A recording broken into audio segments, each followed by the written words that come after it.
to really articulate the goals behind this and how something like sports can really relate to voting rights. And then, of course, it's the NAACP, so there will be a call to action, and then we'll close with some remarks from our leadership. And so, as a reminder and some housekeeping, if you have questions, we have a ton of staff on the call tonight, and our goal is to answer your questions in real time. So as you see, the chat box gets really, really busy really fast, and it is impossible to keep up with those. If you have a question, put it in the Q&A, and our team will do our best to answer it in real time. I've also gotten commitments from staff that if there are a ton of questions that are unanswered, we will put together an FAQ and push that back out to make sure that you all have the information you need. And so without further ado, we're going to have some opening remarks, and it is my joy to invite my boss, Chief of Field, Mr. Dominic Whitehead. Thank you so much, Phaedra, my colleague. But thank you so much, Phaedra, for that opening and really setting the tone. Good evening, everyone. We are so excited to really, as Phaedra just said a moment ago, to announce our Out of Bounds campaign. I just really want to open up and really just thank the entire association, particularly our states in the South. We've seen a lot of attacks since the Supreme Court decision about 4 weeks ago now. And we've seen a lot of mobilization, a lot of organizing, a lot of our units activating in community, not just our units, but with partners there on the ground and standing tall and standing 10 toes down in the South. And so we appreciate the work from the field department as we are doing everything that we can to support units on the ground. But I want to be clear about this evening. It is not just about the South and what we're seeing on these attacks, right? We know these attacks are just the start of what happened as it relates to voting rights. And so we're making sure that we're connecting the dots across the entire association. Again, the entire association, because we know so much is going to happen leading up through November, this election cycle and post-election cycle. So when we hear this evening about the Out of Bounds campaign, and we hear from General Counsel Kristen Clark, some of the updates of what's happening around voting rights in states as it pertains to redistricting and the redrawn of maps, and we hear this even around the messaging, all of this is connected not just to this November, but the long term of what we have to do over the next 5 to 7 years in terms of the work we have to do in the South and across the country to not only preserve democracy, but making sure that we as Black folks, we as the constituents that we represent are able to still exist in some way. And so as we talk about Out of Bounds this evening, get involved, let's dig deep, hear about the campaign, excited to see this roll out into the field, and excited to see how we connect the dots back to the work that we're doing around voting rights and our work related to civic engagement and building our field. Phaedra, I'll stop there and give it back over to you. But again, thank you to all of our leaders in the field and the work that you all have been doing over the last 4 weeks. We know it's been fast. We appreciate the work, and we're going to keep doing the work as well. Thank you so much, Chief Whitehead. Yes, we are down to do the work. I know folks have been raging throughout the South. We've been in Alabama. We've been in Mississippi. There's a special session happening in Georgia soon. South Carolina has been throwing down. We've been in Tennessee. And so the fight is in the field, and we are ready for it. And so next, I am going to bring up our General Counsel, Ms. Kristen Clark, to give us a high-level update on our voting rights, particularly in our southern states. General Counsel Clark. Good evening. Thank you so much, Phaedra. It is great to be here with all of you this evening. The Out of Bounds campaign is so incredibly important, and it is a campaign that is rooted in justice, and it is a campaign that draws on the power of young people who have always been at the forefront of movements for change and transformation in our country. But I just want to take a brief moment to talk about why we are here and you know what has galvanized the NAACP to launch this important campaign. We are here because the United States Supreme Court has issued a devastating ruling in a case called Louisiana versus Calais. We are just about 1 month out from that decision. Tomorrow actually marks the 1 month mark since the court issued this ruling on a 6-3 basis.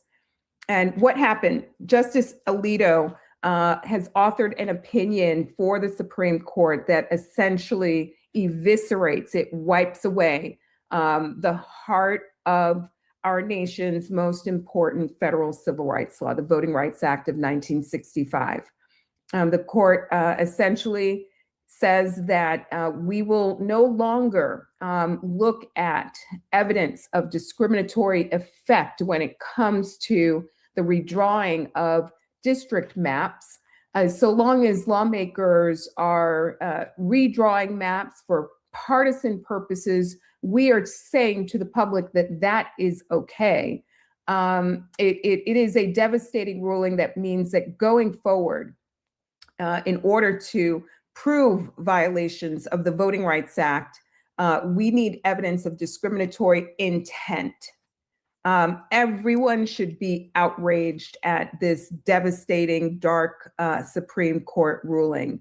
I want to say a brief word about the dissent. It was authored by Justice Kagan and signed by Justice Ketanji Brown Jackson and Justice Sonia Sotomayor.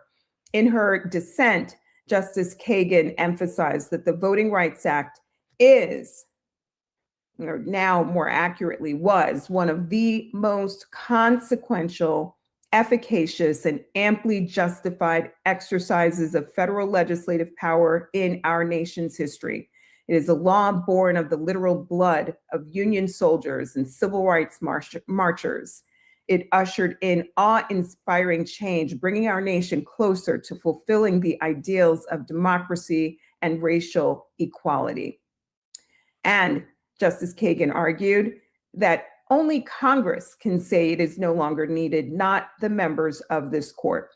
Devastating decision, and in 1 month, we have seen lawmakers across the South moving at lightning speed to dismantle majority Black districts. And it is why the NAACP is rising up in this moment, hosting town halls, showing up at capitals, testifying before lawmakers, and making clear in no uncertain terms that these actions are being taken to strip Black voters of political power and voice. Let me give you a very brief snapshot of what's happening across the South, and I'll start first with Tennessee. In Tennessee, this is one of the very first states that we saw moving very quickly to dismantle a majority Black district that is housed in Memphis, Shelby County, in the southwest corner of the state.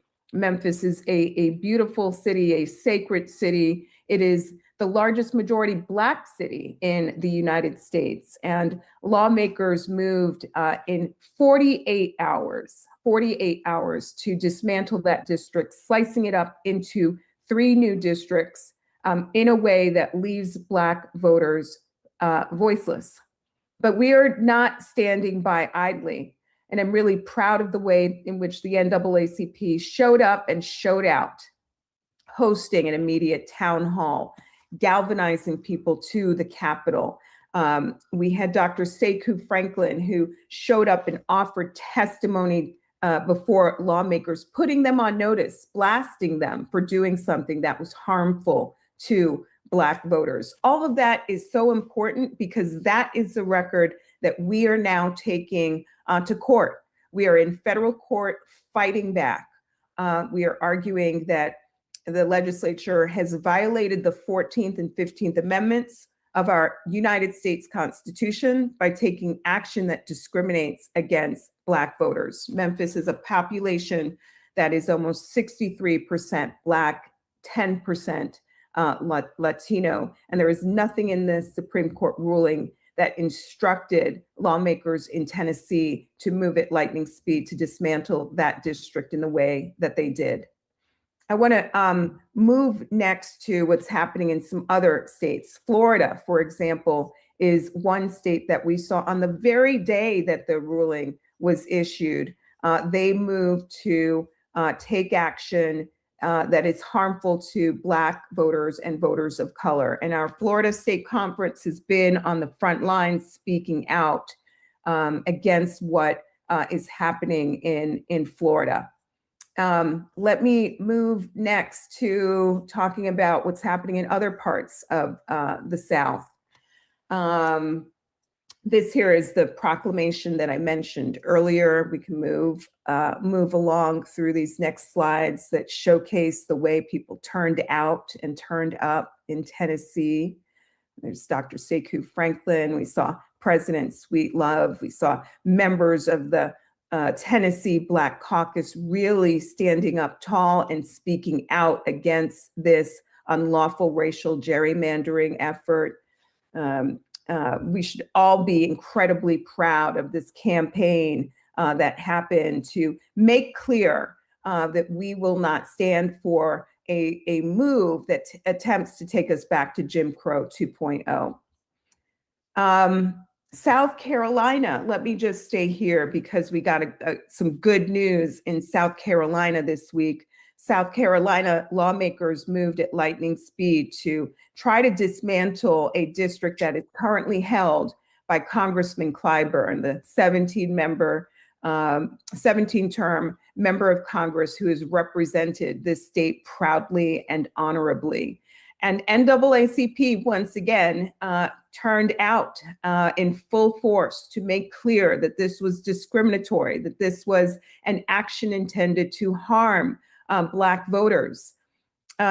Interestingly, on Tuesday, right after the holiday weekend, people turned out in record numbers for early voting as lawmakers were continuing to entertain this racial gerrymandering effort. But our voices matter. Our voices were heard.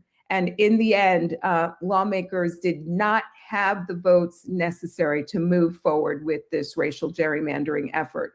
The fight is not over, but for now, the map remains in place as people continue to turn out in droves across South Carolina. They will do so under the existing map and with the congressional district that continues to be represented by Congressman Clyburn. Elsewhere across the South, we have here again lawmakers standing tall in Tennessee, but let's keep moving. We have Louisiana, and I know that we've got lots of folks here from Louisiana. And Louisiana was the congressional map that was at issue before the court in the Louisiana versus Calais decision issued by the Supreme Court a month ago. Lawmakers are moving swiftly to dismantle a second majority Black district that have been created in Louisiana, a district represented by Congressman Cleo Fields. But once again, the NAACP has been turning out, showing up at the Capitol, showing up for hearings that have gone as late as 4:30 in the morning on one evening. Right now, making sure that our voices of opposition and dissent are heard loudly and clearly is so incredibly important.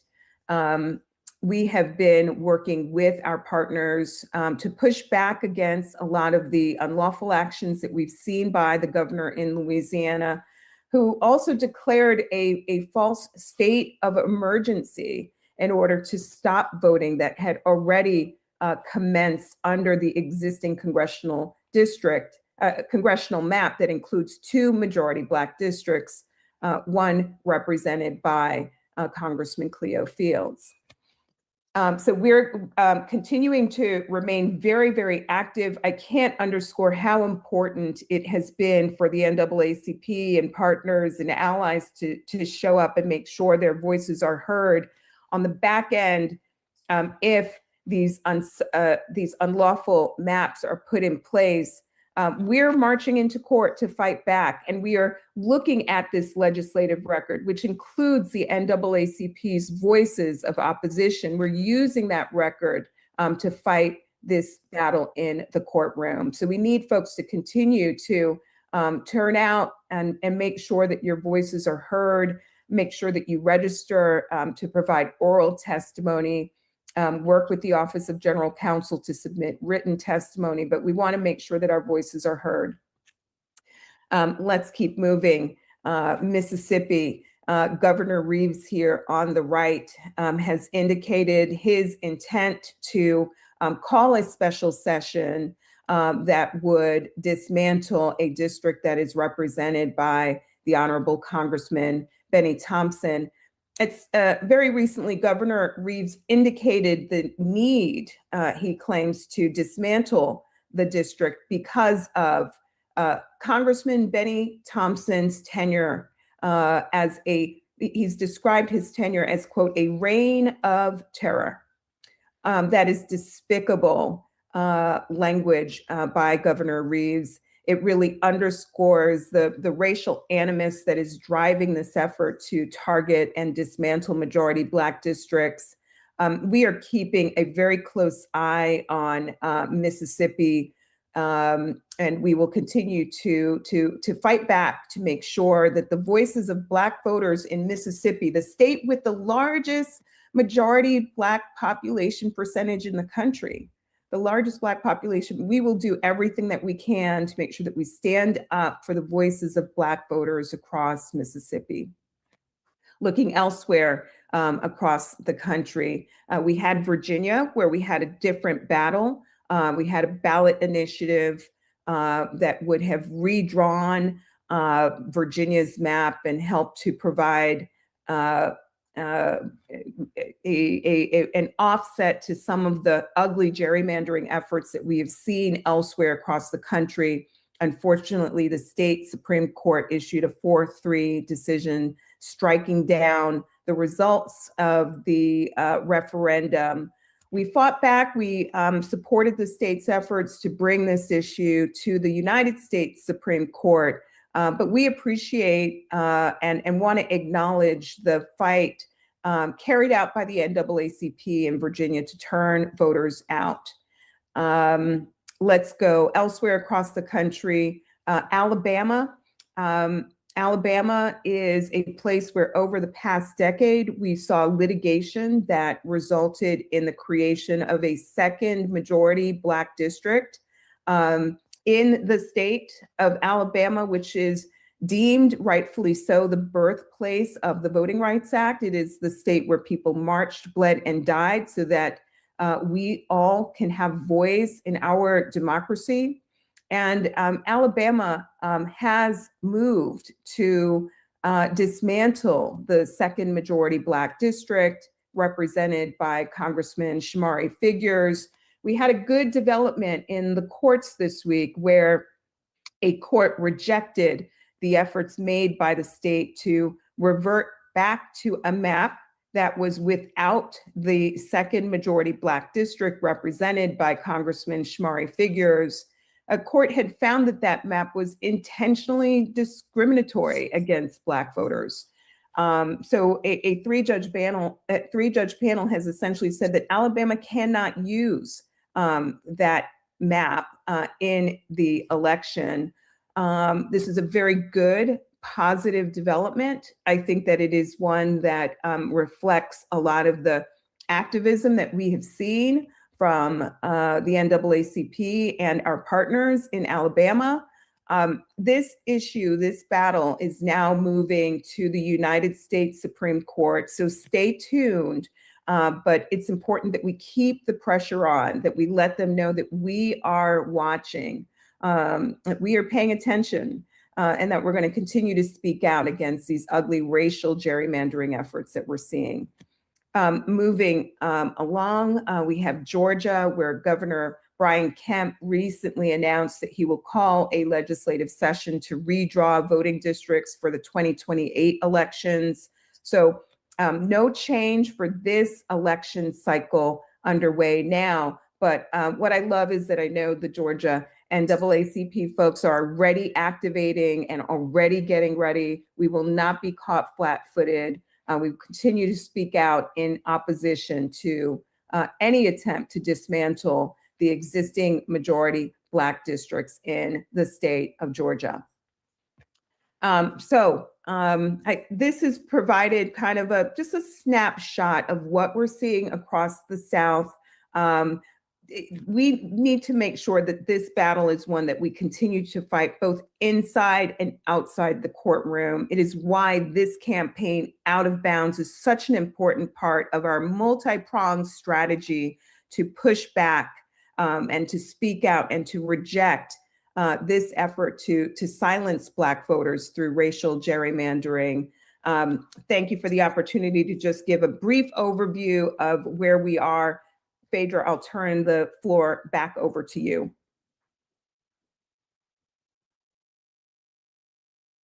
Thank you so much, Madam General Counsel. And as you can see, we are weaving the picture, right?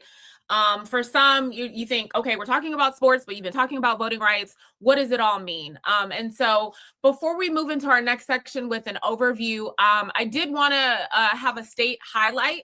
And so, we heard General Counsel talk about South Carolina and the win that we've had there.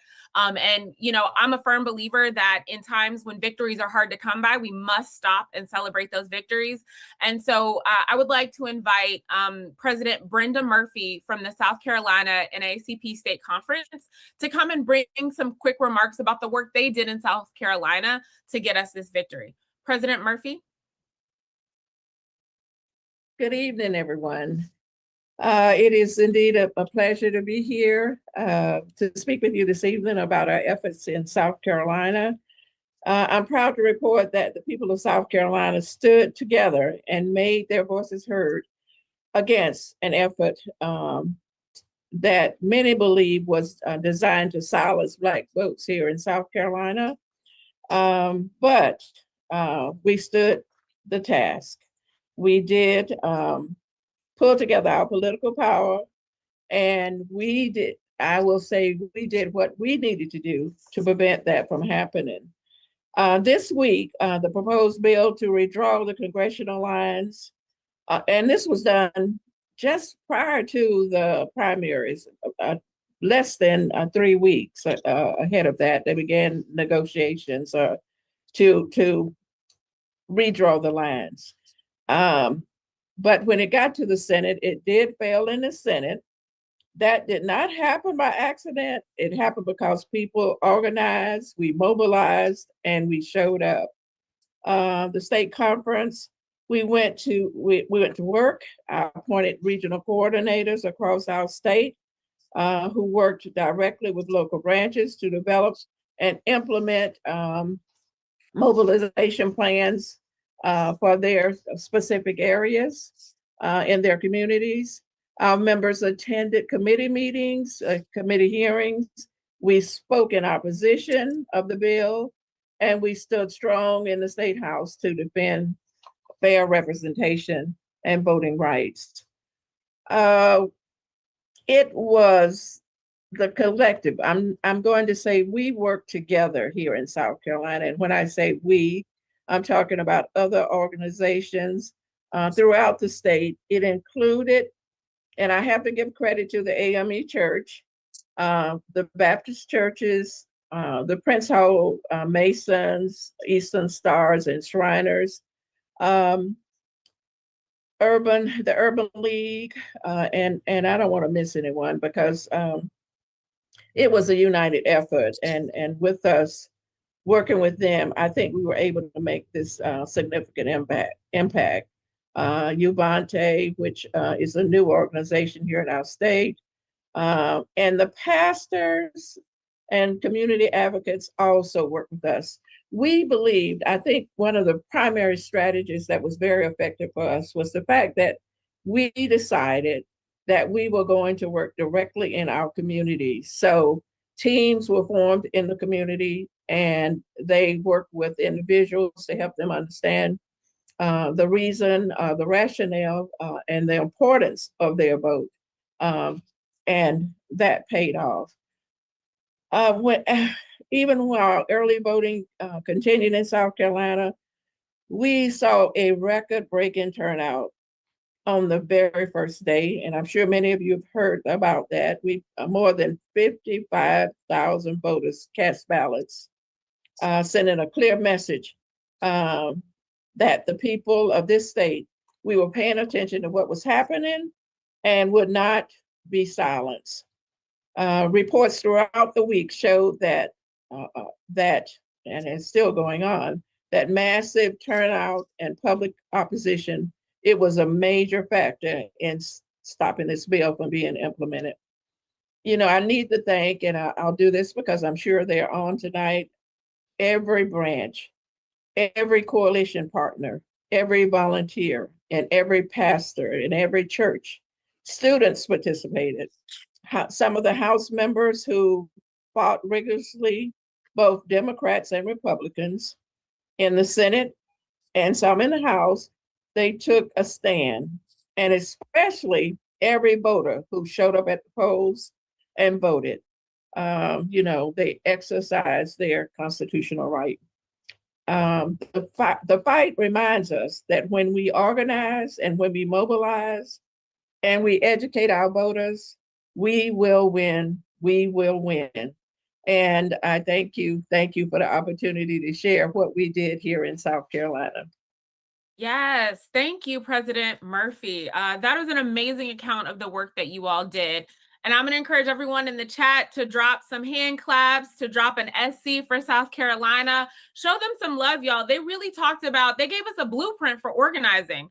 President Murphy talked about coalition building. She talked about collective action. She listed all of the organizations that they worked with to make sure that they defeated this bill. She also showed us that we can do more than one thing at a time, right? She said that not only did we make sure that we had record turnout, but we defeated legislation that was aimed at taking our vote away. And so I just want to say a big round of applause to South Carolina, to the South Carolina State Conference and Naacp, and all of the partners that came together to make sure that we got a win. They're hard in this climate, and so we thank you for your leadership. And I think I can speak for all of us that we are energized by the work that you've done, and we see it as a model and a way that we can win in the South. So thank you, thank you, thank you. Thank you. All right. Okay. So let's start a transition. We've talked about where we are in voting rights. We've talked a little bit about this out of bounds campaign. But I think we really need to hear from our president and CEO of what is out of bounds? How did we get here? What are we trying to do with it? And so, again, it is my honor to bring up our president and CEO, Mr. Derrick Johnson, to give us an overview of the out of bounds campaign. Thank you, Phaedra. And I also want to acknowledge Congressman Jonathan Jackson, who would say a few words after I speak. I want to thank all of you who have joined this all units call tonight, the over 1,100 of you from across the country. In the wake of the Supreme Court decision Christian Clark just spoke of, it is our intent to continue to fight the unfortunate reality that the Voting Rights Act, as we know it, is no longer the law of the land, that jurisdictions, particularly southern states, would take every advantage to turn back the clock. And I've said on many occasions, they want to create a 1950 reality. We're too big and too bold to fit into a 1950s reality. If they want to prevent our ability to elect candidates of our choice, have a say in public policy, we should not allow them to profit off of our talent on the football field or the basketball court. The day of sharecropping is over. Is our intent to encourage as many young people to consider their options.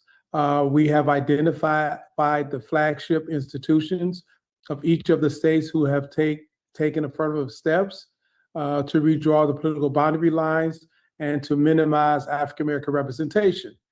And now let me be clear, we're not suggesting that any young person should not take advantage of the economic opportunity that they have trained and prepared to benefit from for many years. Nor are we suggesting the families that they represent should do away with the economic opportunities. But if you look at the flagship universities that we are targeting, these are institutions that generate over $100 million in revenue for their institutions. They are state schools. They're the flagship for all of the states. And if a player is being recruited by one of these schools, that player is also being recruited by several other schools, many of which are outside of the targeted states that are seeking to minimize our access to the ballot box in the future or our ability to elect candidates of our choice. So if you have been offered a scholarship, hypothetically at a Georgia or Alabama, surely you're also being recruited by Michigan and UCLA and Oregon and Ohio State. We're simply saying, if all things been equal, exercise your option. Don't produce profits on the field for these schools that's connected to the state that are seeking to minimize your ability to exercise your right as a full citizens. We're not suggesting anybody forego opportunity. We're saying seek opportunities where they exist. There are schools all across this country that could benefit from your talents, that can empower your families to have economic wherewithal to do things that you prepare for and train for. And you can do that and also have a social justice radar. In this moment, as our community are confronted with some hard truths that this nation is seeking to turn the clock back, we must fight with all the tools that we have.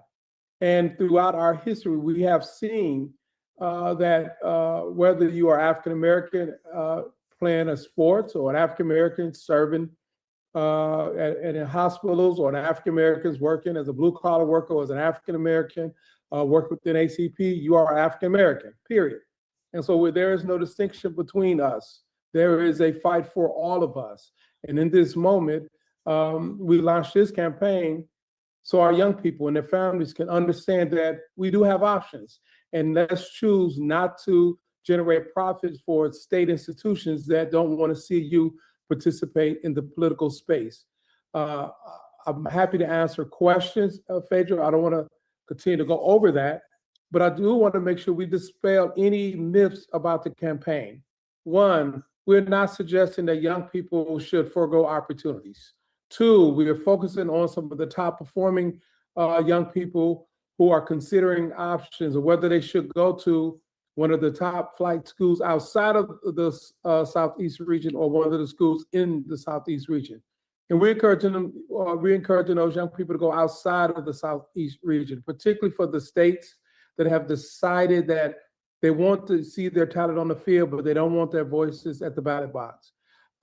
Two, we shouldn't talk to the young people. They are young people. They are people. We want to talk to the families, because it's the families that's most important. I can't imagine someone approaching my 17, 18, 19-year-old child. I'm a father.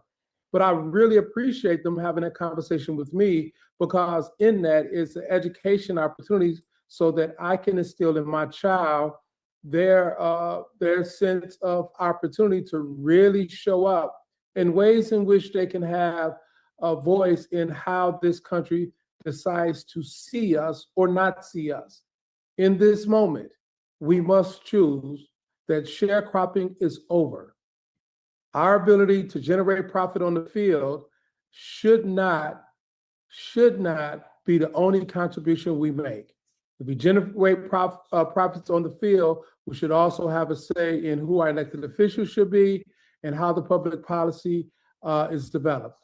And these southern states are seeking to take one half of our identity, our ability to choose elected officials of our choice, and have an impact on public policies as they seek to benefit from our talents and our skills on the field to generate profits for their institutions and continue that process. That is called sharecropping, and we are declaring as an organization, as a community, sharecropping is over. Choose your options and opt out of going to schools that's a part of a state that's seeking to suppress your vote. Thank you, Phaedra. I'll be happy to take some questions, whether it's placed in the chat or otherwise. But as we stand as an organization, we must fight, because we know through our history, when we fight, we win. Thank you, President Johnson. Before we transition to Representative Jackson and the panel, I will raise up a few questions that we're seeing in the Q&A. You touched on this a little, but I think folks sometimes kind of think we're asking folks to give up a lot. And so I want to drill in on this.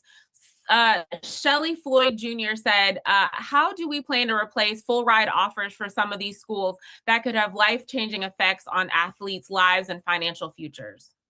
We're not asking anyone to turn down offers that could have an impact. We're saying that if you are being recruited by one of the flagship schools in the South, that's not your only option. That in fact, that if Alabama is recruiting you, we're willing to bet you that Michigan is also seeking to recruit you. That if you have an offer from LSU, I'm willing to bet you that Penn or Illinois or any number of the Big Ten schools are also pursuing you. Why? Because you have perfected your craft. You're one of the top talents in the country, and you have multiple options. So we're not asking people to forgo. We're asking people to really consider the opportunities that they have. And we know that for these students that are being recruited by these flagship schools, they have multiple options. And we are pursuing a course of action that they choose the option that benefit their community as they empower their families. Thank you, President Johnson.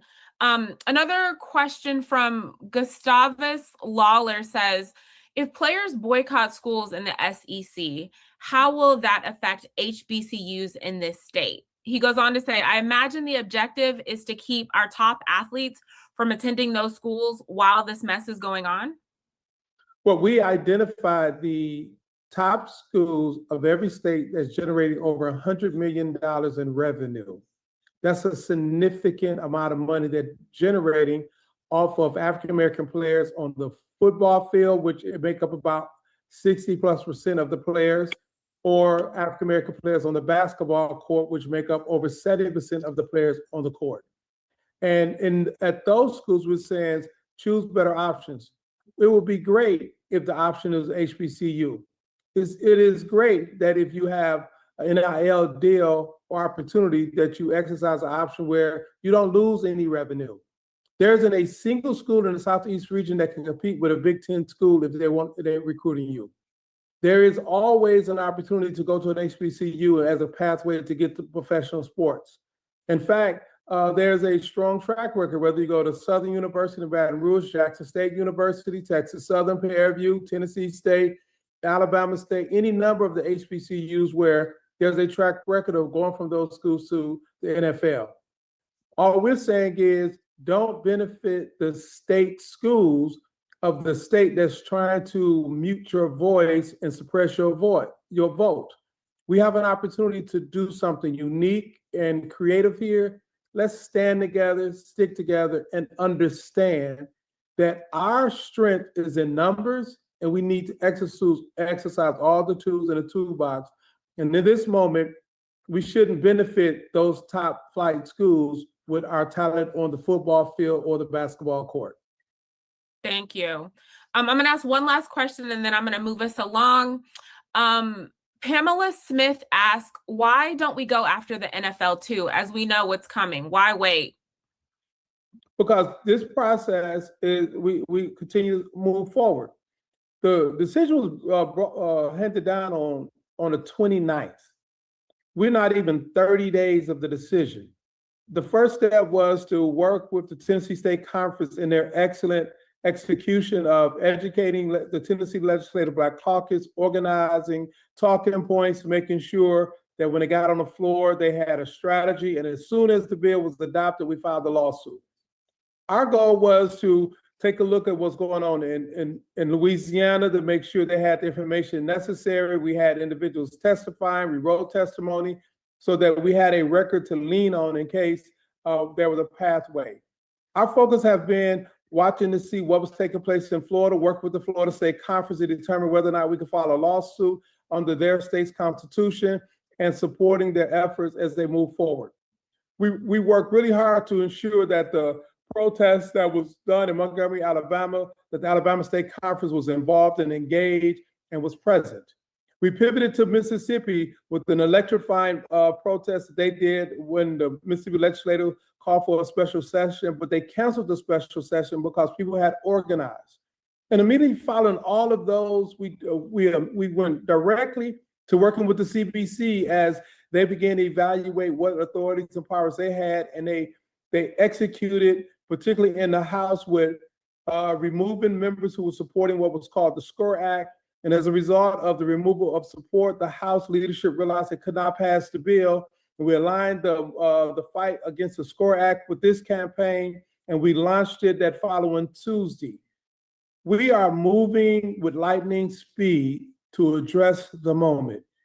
It is college football now because that's where the fight is. Many of the boosters and alumni and supporters of these flagship schools are also the individuals who run the states, and we recognize what they use as their outlet. And so we're drilling down here. It could be any number of targets moving forward. Many of these southern states don't have professional teams, but we are eyeing very closely the NFL. They just announced they want to go to Nashville in 2030. Should they be in Nashville 2030 for the Super Bowl? The fight is a marathon. Let's put our seatbelts on. Let's stick together because we are in for a ride, and we're going to continue to fight with everything we have. We will fight in the courthouse. We will fight with protests when deemed necessary. But more importantly, we have to continue to organize these strategic campaigns to raise awareness as we march first to the November election and then to 2028.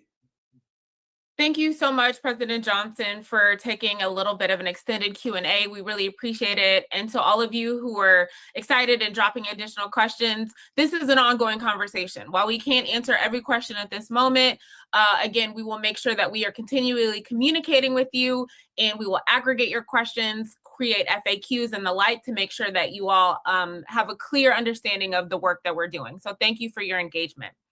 All right, so now we are going to bring up Representative Jackson from Illinois' 1st District to bring some remarks, and then we will transition into a panel. Representative Jackson. Well, thank you so much, and I would say congratulations to all these great freedom fighters that are on the phone today, people that have come together to do their good works. I want to thank our CEO and president and my friend, President Johnson, for his outstanding leadership. I would also, before I transition into letting you know this is one story, it all comes together. I think part of the spirit of this boycott is to stop them from boycotting us. They're the ones that started the boycott, saying that we cannot have representation.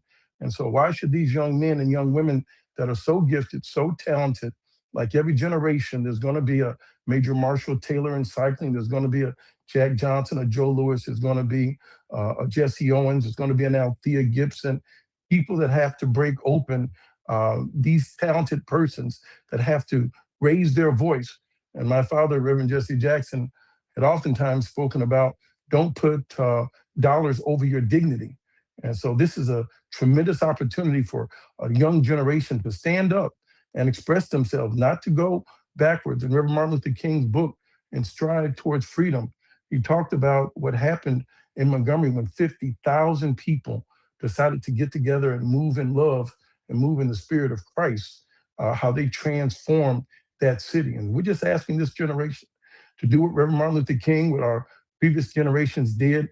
That went on for 381 days, where people would rather walk in pride than to ride in shame.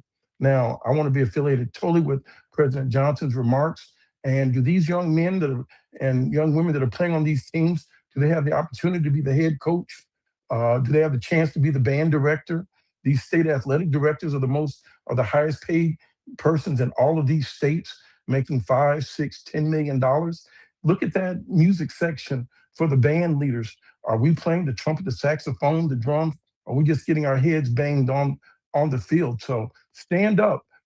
This is an opportunity for us to open up our access to the music section, the cheerleading, the gymnastics. Let's get it all. Now, what I want to share with you is this is one big continuous story. It's all related. I got into the Congress 3 years ago in the 118th Congress. Congressman Cleo Fields is a personal friend of mine. I met Congressman Cleo Fields in 1991, 92, 1984. And so he ran for Congress and won in 1993. Then Ku Klux Klansman David Dukes from Louisiana challenged him when he tried to create the 2nd Congressional District and had won that in Louisiana. That went up to the United States Supreme Court, and the Supreme Court overturned that district. Then he went back to private practice, went back into the state Senate. Republican legislature, Republican Senate, Republican governor signed on, the Republican courts signed on that there should be another representative of African-American ancestry in the United States House from the state of Louisiana. And they've overturned it again. Congressman Cleo Fields' case is going to go down in history on fighting for equality. He's the first generation that's really tested. Do we have equal access under the law? And so this is one continuous narrative. Also in the 118th Congress, when I first got there, this is totally related. In the Students for Fair Admissions versus Harvard, that was a disastrous decision. That is rolling back all the DBE programs, the minority business set-aside programs. It's all related. So you take away the funding mechanism for Black representation by having our communities less viable to contribute to our own representatives economically, which makes us more beholden to other people outside of our district because the money is being pilfered and drained and boycotted, asphyxiated, taken away from our community. Then they go back and now take off the head by saying that you can't have the right to vote, to have access to the table, to shape the law, to shape the rules by which we can advance our agenda and our progress. But don't stop there. The next wave that's going to come down is attacking women. There are disastrous cases that are coming up all across the country, in Tennessee, in Alabama, in Louisiana, in Texas. Here in the 1st Congressional District of Illinois, on the southwest part of my district, here in the city of Chicago, is a Planned Parenthood facility. Women are having to come to this Planned Parenthood facility from 14 states to deal with reproductive health issues in 14 states. There have been women that have been going into labor that were going into highly complicated procedures that were getting sepsis, that had to be outside in their car in the parking lot at a hospital. So the rollback on women's equality, on African-American business opportunities, on the DBE programs, and what Pete Hegseth is doing into the military rank, it's one story. It's not separate stories. And so Congressman Cleo Fields and I, we got sworn in on January 3rd for the 119th Congress. January 20th, President Trump spoke at his inauguration, and he was attacking DEI. He called it illegal, immoral program. By January 27th, Congressman Cleo Fields and I started a diversity, equity, and inclusion caucus. We cannot back down from that word. First of all, DEI Day in Latin means of God, verbum Dei, imago Dei. So these people are like irreligious or just not that educated. And by January 31st, the United States Supreme Court picked up Louisiana versus Calais. It was so precise, so strategic. They heard it in the fall, in the spring. They couldn't make a decision. Then by the fall, October 15th, they reheard the Supreme Court case twice, the same case twice in 1 year, unprecedented.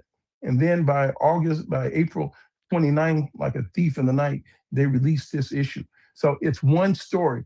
They're coming after women's rights and their health and their reproductive health issues. They're going to challenge you on the SAVE Act, which is on the docket for the voting issue, our economic rights. So this is the time, and I totally agree with President Johnson.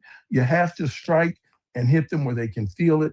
And South Carolina is just the tip of the iceberg, showing you what we can do. And lastly, I would tell you, we're more of us than them. There are more of us than them. That's why they're fighting. They're so afraid that they have to share power. So feel encouraged. When we decide to stand up, people cannot ride our backs.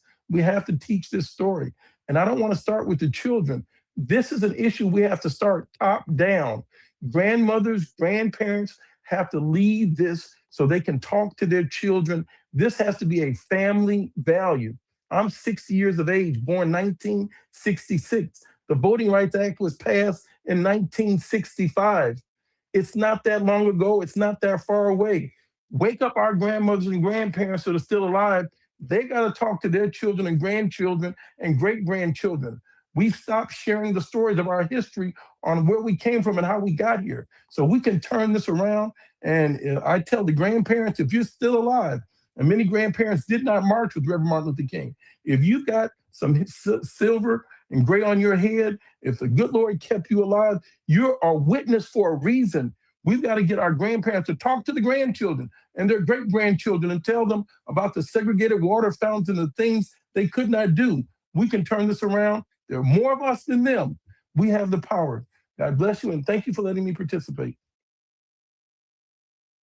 Thank you so much, Representative Jackson. The chat is going crazy. I see emojis going off. I think everything you said resonated with folks, and so we truly appreciate those remarks. There are more of us than them, and together we can see some wins. And so we are going to transition into a conversation about what this looks like in practice. Representative Jackson, if you are available, we definitely invite you to stay and join in the conversation. I'm going to bring up my colleagues, Marie Radigan, Mr. Cedric Haynes, and Mr. Tyleek McMillan. Perfect. Thank you. Good evening, everybody. My name is Marie Radigan. I am your National Field Organizer for the Youth and College Division, and I'll go ahead and pass it along to everybody so that they can give their introductions before we jump right into the necessary and needed conversation. Hey, good evening, everybody. Cedric Haynes, Senior Vice President of Policy and Legislative Affairs and National Staff. And good evening, everybody. Tyleek McMillan, National Director of Youth and College, National Staff. All right, perfect. So that conversation or the remarks from Representative Jackson just had me fired up and I was ready to roll. I see that the emojis are still firing in the chat, but let's jump right in. So quick question, real long question, but a very necessary question. So since the Supreme Court's decision to gut the Voting Rights Act of 1965, across the South, we've seen maps enacted to dilute and disenfranchise Black voices and Black votes. Can you simplify for everyday people, how did we arrive at the Out of Bound campaign? Absolutely. So first, I think that Madam General Counsel did an excellent job, as she always does, of explaining exactly what's happening. So I definitely defer to her expertise and to her guidance. But to kind of wrap this all into layman's terms, to me, the bottom line is this. In a democracy, voters are supposed to choose their representatives. And what we're seeing right now across the South is the opposite. The politicians are choosing the voters. That's gerrymandering. That's an abuse of the redistricting process. That's the systematic drawing of maps designed to make sure that Black votes count less, or in some cases, effectively don't count at all, right? And so the districts that we live in are being changed in a way that lessens our power to send representatives of our choosing to represent us at every level of government. And one more thing, just in the spirit of what Representative Jackson was saying about this being one long story, it's the same story. The bigger picture is it's not just the maps, right? It's the voter ID laws. It's the reduction in polling locations. It's the restrictions on early voting. It's the whole ecosystem of rules that when you look at them individually, someone might try and explain each individual piece away. But when you look at them together, there's a very, very clear picture of who these systems are designed to protect and who they're designed to push out. So that's the landscape to me in layman's terms, and that's what this campaign is responding to. Perfect. Thank you for that. And talking about systems, young people have always been the catalyst to change and shaking the tables and shaking these systems. Tyleek, as the National Director for the Youth and College Division, how do you envision athletes from the Youth and College Division to show up and be present in this fight? Yeah, definitely. I think, as we think about, how young folks have always shown up in movements, it's important to center that. And I think the NAACP and our young leaders has a tremendous opportunity to help cultivate this next generation of athlete activists, organizers, and policymakers. Athletics open doors, but leadership sustains the legacy of it all. And I think we want to encourage our student athletes to understand that their influence does not just begin with sports. It does not end with sports, but their voices matter in policy. Their voices matter in conversations. Their voices matter in education reform. Their voices matter in voting rights. And this means creating intentional leadership pipelines that connects athletes to civic engagement trainings, that connects athletes to public policy education, that connects athletes to financial literacy, as we talk about these NIL partnerships, that connect athletes to community organizing. And I think historically, as we look at athletes, Black athletes have always stood at the intersection of sports and social change. And I believe that our generation deserves the tools and the resources and the infrastructure to continue to continue that tradition. And spiritually, I believe that gifts are meant to serve a purpose for greater than ourselves. And talent alone is not the destination, but it is the impact that is most important. And I believe that our NAACP young leaders have the opportunity to show what impact is beyond what the talent alone does as well. And so this isn't about just the destination, but it's about the impact that our young students can make. And I believe our young students are well equipped. We make sure our students are trained and organized and have the resources to be well informed. And I believe that our young athletes are ready and sustained to make the impact that is needed in this moment. Perfect. Thank you, Tylee. That's a perfect segue. So I'm hearing leadership. I'm hearing sustainability. I'm hearing you not new to this, but you true to this. So Representative Jackson, so the NAACP is using economic pressure through the sports world to force the conversation. As a member of the Congressional Black Caucus, how does this campaign complement the work happening legislatively and in Congress? Well, this is the time you're going to get what you ask for and what you fight for. So what is going to be our agenda going forward? You have to ask yourself, what do we get if we win and when we win? And so I would tell you, we're going to have to look at, and I'd like to go into greater detail with President Johnson on some thoughts that I have on a reauthorization of the 14th Amendment. This has to be made clear on what is equal protection, what is birthright citizenship. That's a Supreme Court case that's on the docket now. It started with the 14th Amendment in 1870, but it was finally decided in the Wong Kim Art case around 1898 of an Asian American that was born here that wasn't determined that he could be a citizen here. So he was a person that wasn't recognized by any country to have a home. So that's when birthright citizenship was finally decided. We can go through each one of these milestones and show that as African Americans have benefited, we in fact have expanded democracy at every turn. That's why we have to start with getting our community together. The Civil Rights Act, 1965.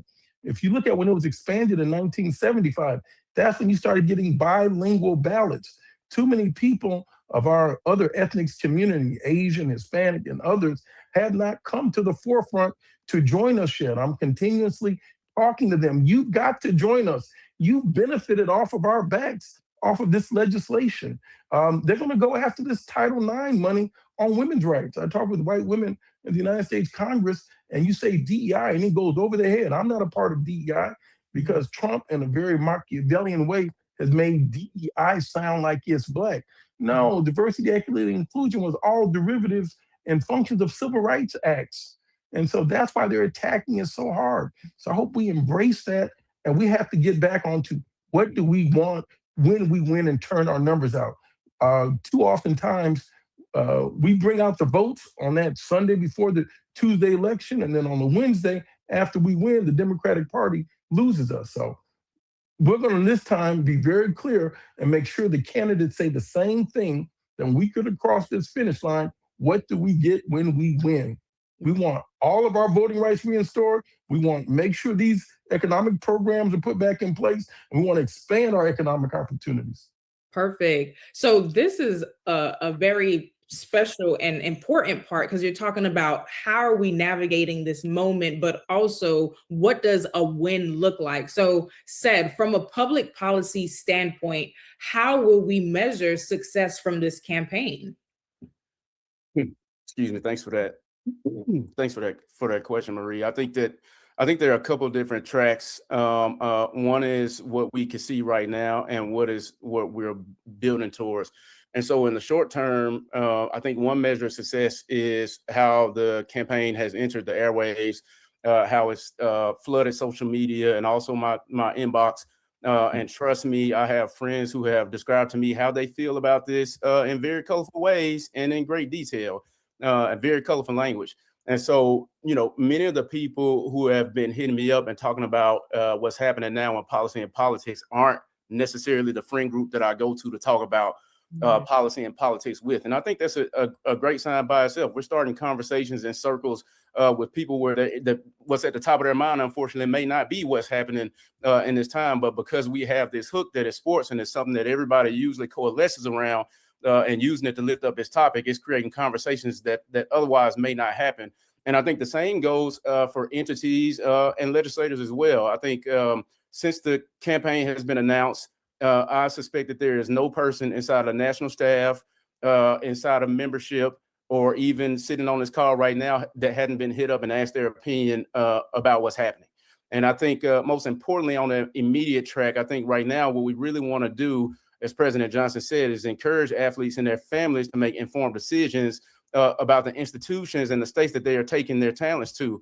And so longer term and in a broader frame, I think a campaign such as this one really works when institutions believe and know that inaction comes at a cost.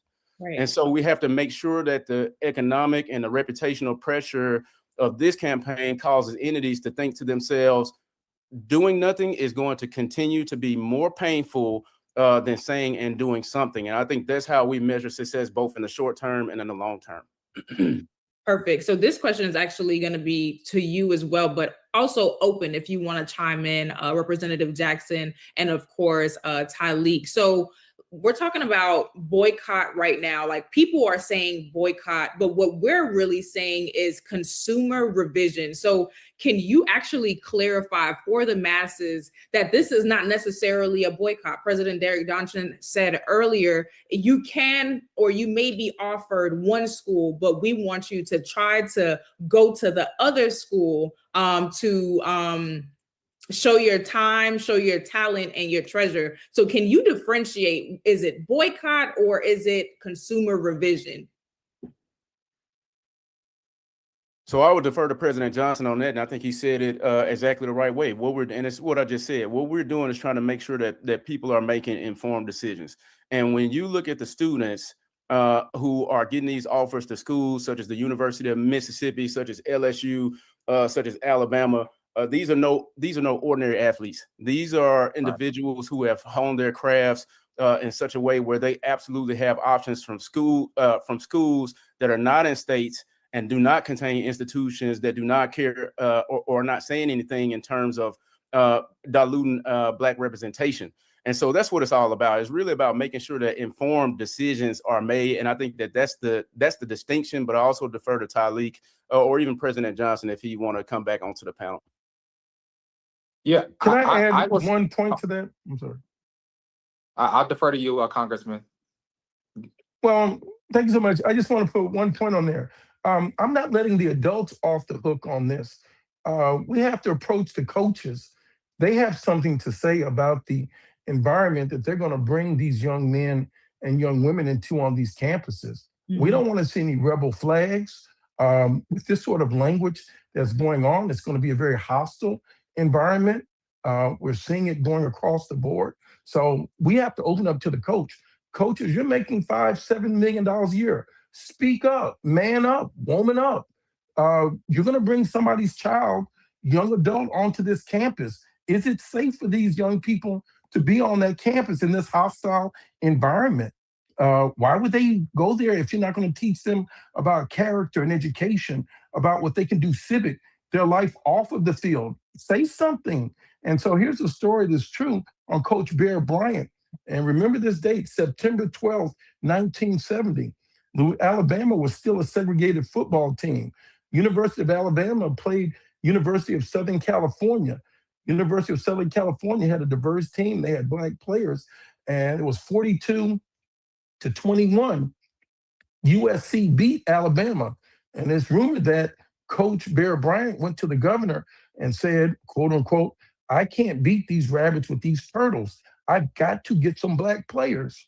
He did more to desegregate the state of Alabama and saying, we're going to welcome in some Black players. Same thing happened with the young man in Mississippi that was going down to Ole Miss in 2020 when they were doing the flags, and you all have done great work and marching across the state. and we were talking about boycotts, that one player says, I'm tired of this. I don't want to deal with this. I won't go to Ole Miss if you have that flag up, and that flag came down. The governor, he brought people in. And so we have so much more influence today than we ever had in the 1960s and 1970. That's why I think strategically, this is such a great move. And let's ask the head coaches to come out and say something. Force them to make a statement or be silent. And that shows your complicity. And I would say, the boycott says no. This campaign says choose wisely. And I think for generations, Black communities have invested our time, our talent, and our treasure into institutions. Have invested our time, our talent, and our treasure into people that benefit from our brilliance while often still remaining silent while our rights and representation and history are under attack. What we are calling is intentionality. Be intentional about your decision. Be wise about your decision. We are asking our families and our students and our alumni and community to really ask that deeper question. Does the institution value your Black life beyond athletics? Mm-hmm. Does your university defend democracy and representation? Does your campus create an environment where Black students feel protected and heard? So this is not about punishment. It's about accountability and stewardship, as my grandfather would say. And I know we got some Bible reading folks and faith folks on the call. It reminds me that the Bible teaches us that where our talent is, our treasure is also. There, our heart will be also. So this campaign is about asking us to think critically about where we are placing our treasure, where we are placing our gifts, where we are placing our labor, where we are placing our visibility, where we are placing our support. And we are encouraging our communities to really redirect that commitment towards institutions and states that demonstrate a genuine belief about democracy, that represent representation, that show up for equity, that shows up for diversity, that shows up for inclusion, that shows up for human rights. That is what this campaign is about. Is because we know boycott says no, but we are telling you all to make a wise decision. Perfect. And we know making a wise decision also comes with being informed and educated. So across the South, we know that the South has always produced some of the nation's top athletes and talents. So how are we educating and walking our people through this campaign so they can fully understand their power, their influence, and leverage that Southern athletes have over these institutions? And this is a question for everyone. Well, I would share with you one other point on that. Look at what we've already lost that we have to fight to get back. This is just the tip of the iceberg. They're talking about on the gridiron, on the basketball court. But with Students for Fair Admission, they've gutted the science and technology programs on African-American scientists going to the University of Alabama. These science enrichment programs for African Americans to go to the University of Tennessee and the University of South Carolina in the summertime. They called those programs discriminatory. When they went after the Fearless Fund, a fund that was targeting moving capital to African American women for their ventures, they said that is illegal. When they said that these words of DEI, that you can't use the word women, you can't use the word disparity, and all these different studies. How can you cure and fix something if you can't call it by a name? You can't target the resources towards it. So we have no other place to go. We've got to rise up and go forward and fight back. And so I don't like the term particularly boycott. I mean, they've done the restraint of trade on us. They've locked us out of the athletic department in the management. Who's on the sideline as the coach? Who's the music director? How many students are they letting be in the band to get full scholarships? Those whole sections have nothing but white children at all the bands, and we're out on the field. We can do the field, but we also can do the music. So let's open it up. Let's make sure they stop boycotting us. Thank you, Power Jackson. Go ahead. And I would just say, because I know as we are closing on time, power does not begin when someone gives you permission. Our power already exists with your talent. Your power already exists with your voice and how you organize and your faith. And this call is for our community to invest intentionally, as I said before. And it's a call for us to remember that movements is at its strongest when people recognize that power. And we have always carried that power. So understand, you don't need permission for that power. You already existed, and your talent is your power. Perfect. Thank you, Tyleek. And with that being said, for the panelists, if you can please leave some words of encouragement for those who are watching, who may be saying, oh, I don't have the power. But in actuality, as you mentioned, Rep. Jackson, there's more of us than them. And when we organize and when we fight, we win. Can you leave the people with some words of encouragement? And also, someone in the chat asked, what schools specifically? I just dropped a link in the chat so you can see what schools specifically that we're asking for you to divert from. You know, I would not necessarily say a school. I think it's a full-fledged approach. I want to talk with the athletic director. Who are they hiring? Let's talk to the head football coach. Who are your assistant coaches?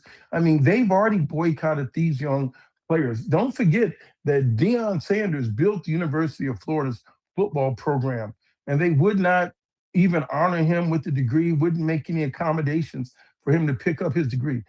Deion Sanders is a graduate of Tougaloo College because he had to have a college degree so he could go on and coach at Jackson State to get on to the University of Colorado. He is an HBCU graduate. These young men are going to find their way back. So I want them to continue to go back to school, some of these great athletes. I also want us to continue to open these doors. We're talking about just the field. The fact of it is, you only need 1 or 2 talented players. A lot of the average and mediocre players, bless their heart, they should stay at the school. No problem with that. But when you get 1 or 2 of the talented players, it's going to make the difference in a win or W versus an L. That's when it all falls apart. That's what just happened in the state of South Carolina. Congratulations, NAACP, when the women's coach of the University of South Carolina says, I would look to leave this state. Everybody started scrambling and coming around. So we're standing up just for our dignity. And there comes a point in time that you have to do it. The NIL is real. They can transfer. Let's start the conversation. You can't lock us out of the political process of making the rules. It's not about just a seat and a map. It's about having a voice at the table. I can speak to you the way that I do because of the district and the neighborhood I'm representing. I'm concerned about Mississippi and Louisiana because I've got to have allies. And this case is not going to be narrow. Let me be very clear. What's one little piece of history? Plessy versus Ferguson was a test case that Black folks engineered. Plessy was 7/8 white, 1/8 Caucasian, straight hair. And he bought a first-class ticket to get on a first-class train car.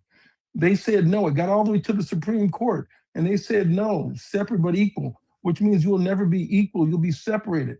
What started as a train car ticket became separate bathrooms, separate water fountains, separate graveyards, separate for 54 years. When he writes this case and says that you can't have a majority-minority district, that starts at the Congress. That's going to your state legislature. That's going to be for the state senators that draw the state maps and the congressional districts. That's going to go to the state reps for the Speaker of the House. That's going to go into all these other municipalities. That's why we have to rise up. This is only the beginning of a sustained march and fight that we're going to have. There are no narrow Supreme Court decisions. Thank you, Rep. Jackson. Tyleek and Cedric, did you all want to leave some words of encouragement as well?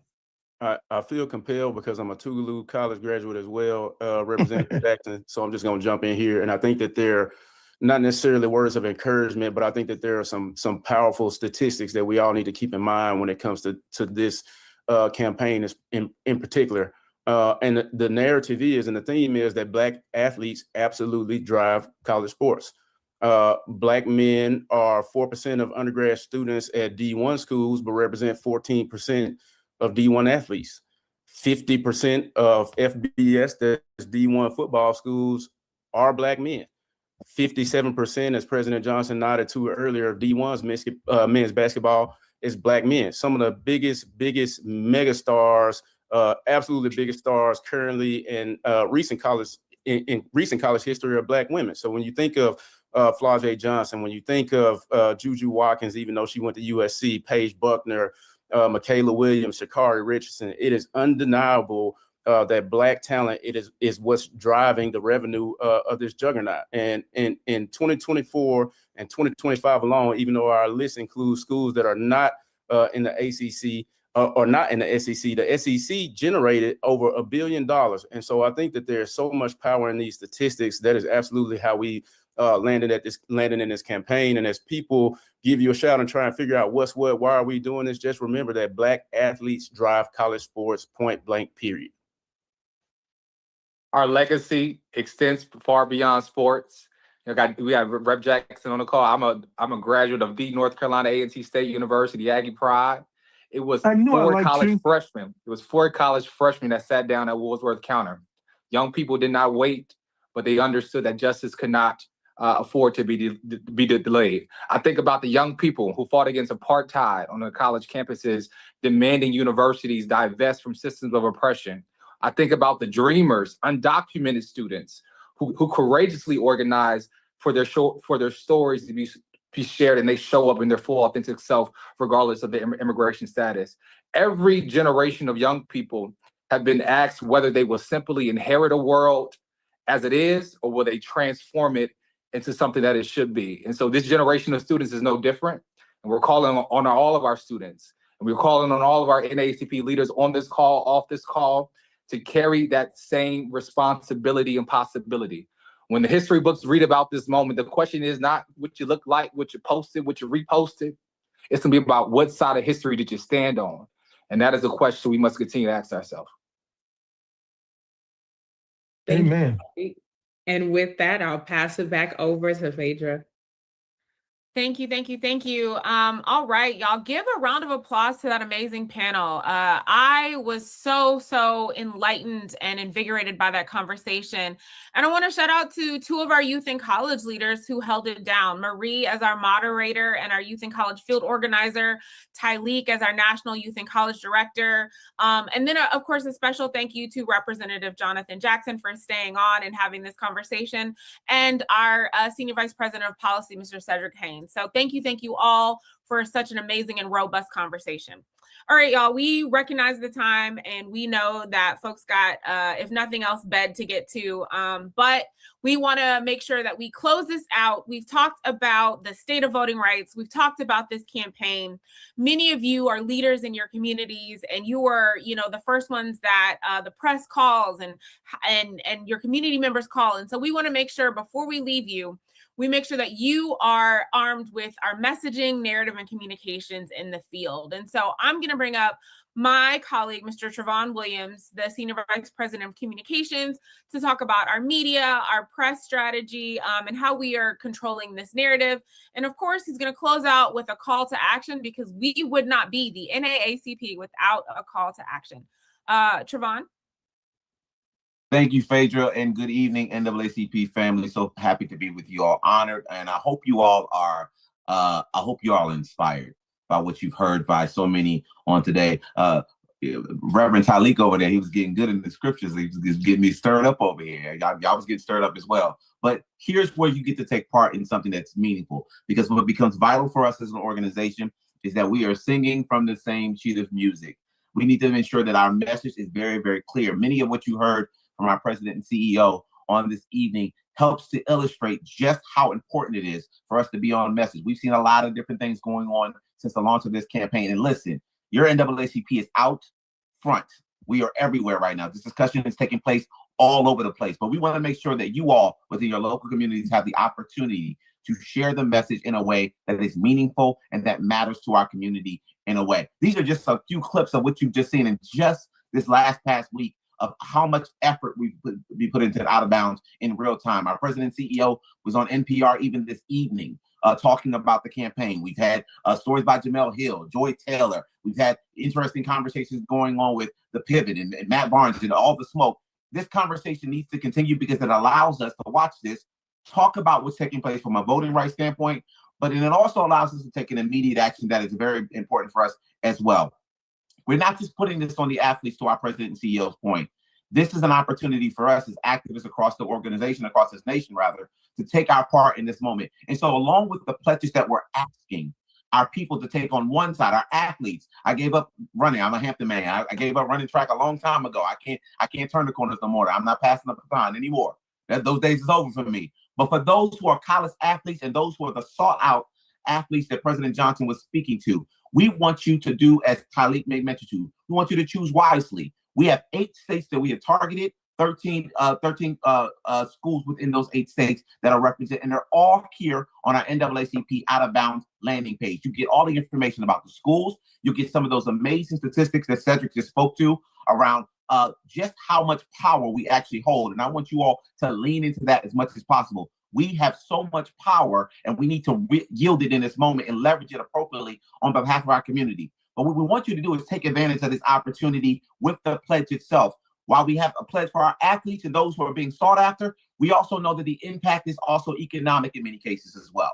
And so those who are alumni and fans, if you are a big-time Crimson Tide fan, if you are an Auburn fan, a South Carolina fan, this is your opportunity to show up as well. Take the pledge and letting us, our audience know that we're not going to be giving our funds. What does that mean? No merchandising, no money to those different programs themselves, because we want to see fair representation. And we're not going to give you our money while you're seeking to put maps out that are going to dilute the message of our Black vote. We're not having it in this moment. Take the pledge in real times. What is also absolutely vital for you all to do is amplify this message as much as possible across platforms. Our NAACP communications team does an amazing job of pushing out this message across our digital platforms, whether it be from traditional media outlets, whether it be from digital outlets, whether it be for content creators themselves. We want you all to take the message and share it with your audience. Why? Because there's people that are going to listen to you, that ain't going to listen to me, and vice versa, right? Take advantage of the opportunity. Use your ecosystem to share the message appropriately.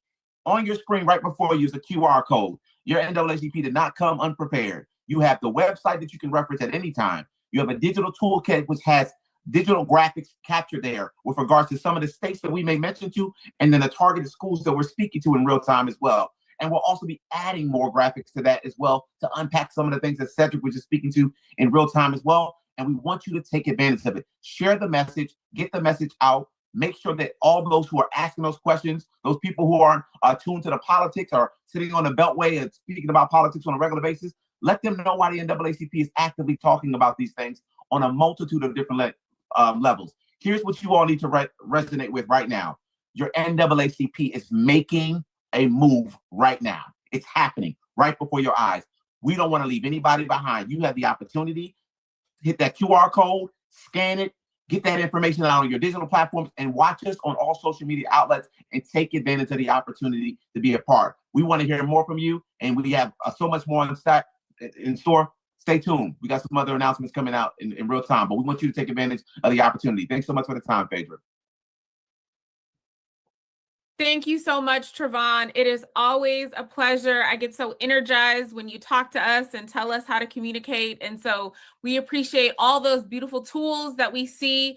And again, this is a living, breathing campaign. And so there will be constant updates. So folks, be sure and check back. I don't know about y'all, but I am so fulfilled by this call. I have a lot of energy. I'm ready to go talk to folks. I'm ready to figure out how to engage in sports and make sure that folks are making informed decisions. I'm ready to organize. I'm ready to make sure that people are voting and they're pushing back against people who are trying to make sure that we can't vote. I'm fired up and ready to go. And so as we culminate this call, I'm going to turn it back over one last time to our president and CEO just to bring some closing remarks. And we'll bid you all a wonderful good night. Thank you, Phaedra. And I want to thank Congressman Jonathan Jackson for sharing his insights, to Maria, Tariq, and all of you for joining us this evening. We are at 8:30 or 9:30 Eastern. This has been a wonderful conversation. A conversation that's actually have an impact. Since we've been on here, I received a text.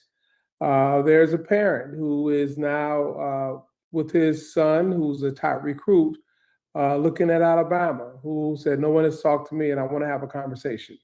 That's why it's important for us to do this, because people who care want to make sure they're making the right decision in this moment. And so we're not telling any parent, any child not to play sports, not to give up an opportunity. We're just simply saying you have options. And because you have options, as an organization, we're here to discuss what those options. We want a child who attends school to give their talent on the field of the basketball court to be seen as a total and whole individual with all of the rights that a citizen should be entitled to, and not be used for profit and prevented from actually adding their voice to the public policy landscape of this country. Sharecropping is over. Out of Bounds is the campaign. We need you to really lean in this moment so we can continue the fight to ensure democracy works for us all. Have a great night, and we will schedule more of these conversations.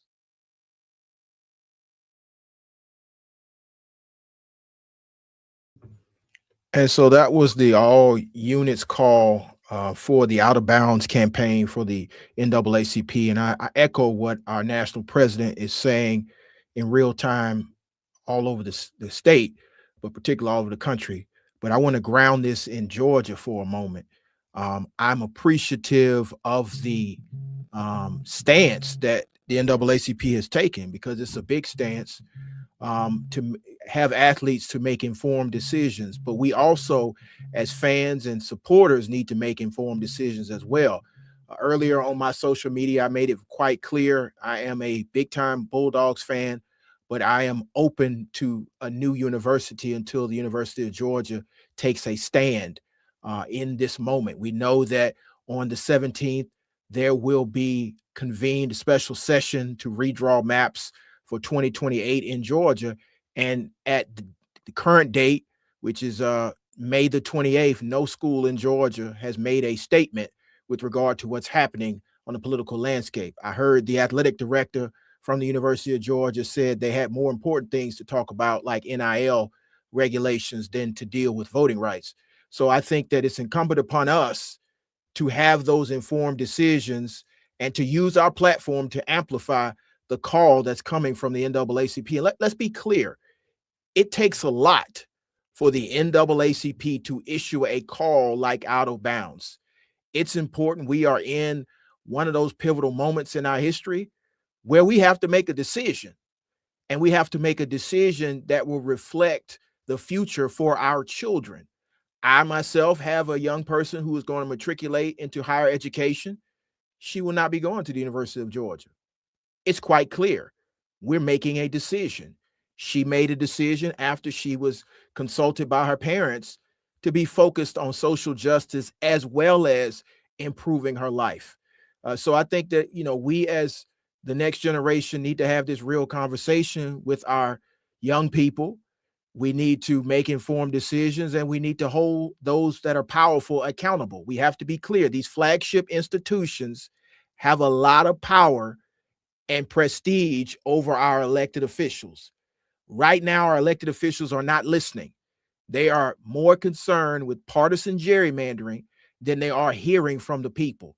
So I'm going to continue to use my platform. I will bring you this information in real time, because I know a lot of people had a lot of questions about Out of Bounds, what the campaign was, what the campaign is not. You've now heard directly from the NAACP what the campaign is. If you have questions, you can go to the website. There's a landing page. It outlines all of the institutions that have been targeted, the HBCUs that we are asking people to strongly consider, and also the other top tier universities. And let's be clear. If you're a 5-star or 4-star recruit, they're not asking you to forego playing.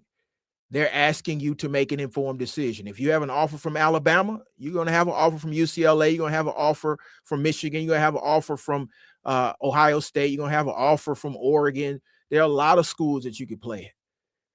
But there's only one time in your life where you can make a decision that will impact generations to come, and not just about building generational wealth for your family. That's going to come because you are a supremely talented athlete. But many supremely talented athletes have come before you. Muhammad Ali came before you. Wilt Chamberlain came before you.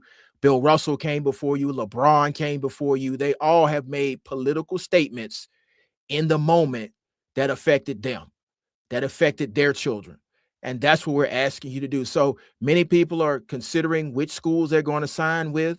We're strongly asking you to consider going somewhere else until top coaches, top athletic directors make a real stand. You know, in 2020, there was a whole lot of coaches and a whole lot of ADs that made a whole lot of promises during George Floyd. It's crickets right now. So at this point, it's time for us to exercise our ability to say, we're not going to take this. So I've signed the pledge. Go to the website, sign the pledge, join, have a conversation, informed conversation with your young people, have informed conversations as we transition into the summer and ultimately into the fall. I can tell you this, I won't be watching the University of Georgia. It's really that simple. You know, I'm still open to other schools to watch. I'm open to streaming HBCU games all throughout the state of Georgia. Heck, I might go back to the Big Ten. I spent 3 years in Cincinnati. I could easily become an Ohio State fan or a Michigan fan or even Indiana, because it's more important to stand up for voting rights than it is to support a university right now that's being way too silent on an issue that's important to Georgia. So with that, I know the hour is getting kind of late. Thank you for watching the live stream, and I will continue to bring this information as it comes on these platforms. Everybody be safe. Let's continue to fight. I'll be bringing you more information about the actions that will be taking place on June the 16th and June the 17th at the Capitol. Stay tuned and let's stay out of bounds.